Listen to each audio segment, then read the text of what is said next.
Welcome to Kenton's videos. Enjoy the video. You start by confirming system performance and opening your image. Do this now so you avoid interruptions. Once Photoshop is open, create or open the file and check document settings, resolution, color mode, and bit depth, because these affect editing flexibility and final quality. Make sure to save an initial copy with a clear file name.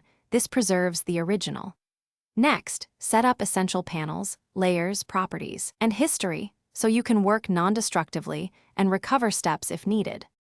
You now perform the main edits. Start by creating adjustment layers and masks so you can tweak without losing pixels. Once a mask is rough, refine it with Select and Mask, smoothing edges and adjusting contrast. This improves realism. Use Smart Objects for scaling and Smart Filters for reversible effects. They preserve detail. When retouching, alternate between Clone Stamp and Healing Brush depending on texture. Make measured adjustments to exposure and color so your image stays natural while gaining impact. You finish by preparing deliverables.